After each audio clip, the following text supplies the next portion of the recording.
Good afternoon, America. Coming at you live from Montgomery, Alabama, there has been recent debate regarding the First Amendment. In the Constitution, the Free Speech Clause states that individuals have the right to express ideas, political opinions, and symbolic speech without government interference. The Free Press Clause also defends the ability of journalists, publishers, and media to gather news, publish information, and criticize the police force without fear of retaliation or discrimination. These constitutional provisions are important because it allows for the open exchange of ideas, fosters our democracy, educates the electorate, and lets individuals hold the police accountable for their actions. However, recent events violate these rights as we see civil rights activists getting targeted for their free speech against police departments. Right now, the police are trying to shut down their advertisements because they claim it holds false information and ruins their reputation. As you can see, it's happening right behind me. People are protesting and the police are trying to shut it down. Wait, why is that policeman running at me? Ah! Oh no! Oh!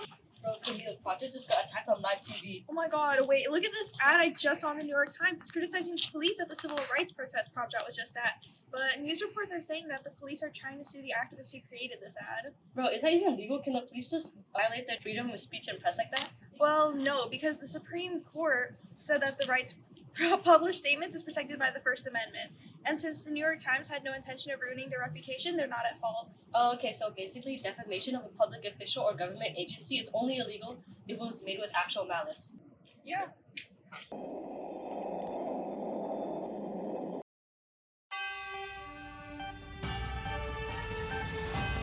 Good afternoon, everyone. Breaking news just in. Clarence Brandenburg, either the Ku Klux Klan, has been convicted under an Ohio criminal syndicalism law at a rally today.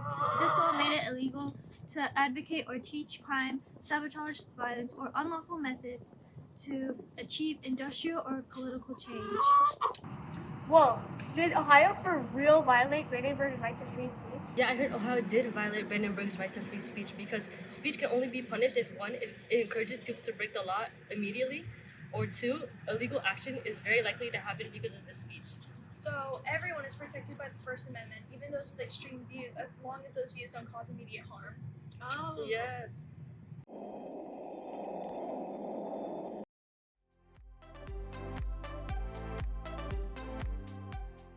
Bro, guys, I just saw a TikTok about some weird Supreme Court case. Apparently, Florida passed a law, SB 7072, that prevents social media companies from removing political candidates in their algorithm and forces the companies to explain every single moderation decision. The craziest part is that they made this law because they claim these companies are censoring conservative beliefs.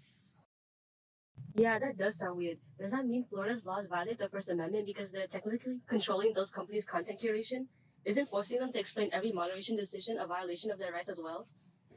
Yeah, it is, but it's more complicated than that. The Supreme Court ended up being vacated and remanded because the 11th Circuit, or the Appellate Court, did not analyze the First Amendment challenges to the Florida law thoroughly. However, the majority indicated that the First Amendment does protect platforms' rights to edit and moderate content. Wow, so even though the case got sent back to the lower courts and there's no official ruling, it has been confirmed that curating content is an expressive activity and is therefore protected by the First Amendment. So in the end, states cannot impose their preferences on how private companies curate and present speech. Not gonna lie, Florida could have gotten out of this situation if they just changed their laws to revolve around transparency instead of content moderation control. They could have required platforms to release transparency reports and explain when content is/will be removed. This way, it doesn't violate these platforms' First Amendment rights, and the law is just made to regulate platform behavior rather than forcing them to host speech that goes against their beliefs.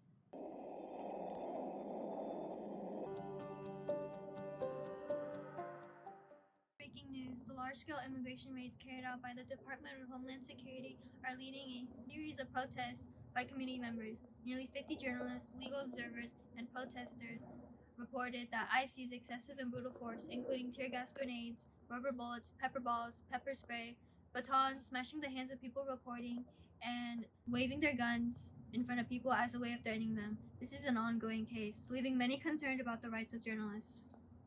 We've just received footage of LA protesters getting tear gas last night. This footage may be disturbing. Wait, was there even a legit reason for ICE to use force? Can they even use force on people who are peacefully protesting observing what happening? Like, doesn't attacking journalists and legal observers violate the First Amendment? Wow, I guess you're right. Since the district court issued a preliminary injunction saying that the Department of Homeland Security can't disperse, threaten, or assault the press until the ultimate court decision is made. This also means he can't use chemical, projectile, and mandatory weapons against people who pose no threat is a law. Oh, and since this case hasn't reached the Supreme Court yet, we don't know how it'll play out. But I guess we can just assume that in the future, civil rights groups across the country will file similar lawsuits and will try to force the limitation of the Department of Homeland Security's use of harmful weapons at protesters. And I just remembered something. This year, President Trump signed an executive order called Restoring Freedom of Speech and Ending Federal Censorship. I heard that this executive order prevents federal involvement in unconstitutional censorship. So I think this means that Camille is right and the Department of Homeland Security cannot use force to suppress protesters and journalists. Let me show you. Hey guys, welcome back to my totally real news broadcast station. I finally recovered from getting beaten up by those police officers at that totally real protest. Today is January 20th, 2025, and Trump has just signed a new executive order 14149, restoring freedom of speech and ending federal censorship. This new executive order lets Americans have the right to speak freely without government interference, reaffirming the First Amendment. The order ensures no federal employees, officers, or agents censor the free speech of any American citizen in order to protect Americans' rights to engage in constitutionally protected speech. This order does not change any legal authority that the executive departments or agencies might have, nor does it change the responsibilities and functions of the Office of Management and Budget. Wow, so this executive order sets a government-wide ban on the involvement in content moderation. You know, this kind of keeps the government in check by preventing federal involvement in unconstitutional censorship. It acknowledges that free speech protection is a national policy priority. Whoa, so in the future, this can mean the government can't pressure platforms to censor certain media, right? For example, if a federal officer didn't agree with what the media was saying about a political candidate, they wouldn't be able to contact the platform to take it down because private companies are separate from the government. The majority of platforms will use their own private companies, for example, Facebook, X, TikTok, or YouTube, which means they can moderate what content they want uploaded based on their own values.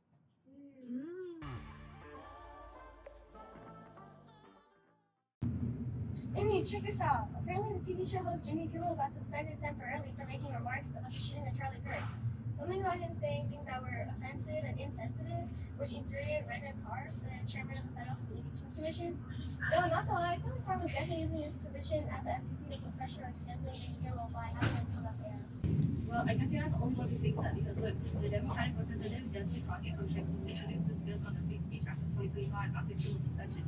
Basically, it says that the FCC cannot be weaponized by any presidential administration to push partisan politics onto the Americans. Oh, so basically tries to stop the FCC from forcing media companies to follow their political agenda, essentially protecting the free speech and press. Exactly. It prevents authoritarianism that protects the right of Americans to freely express their opinions.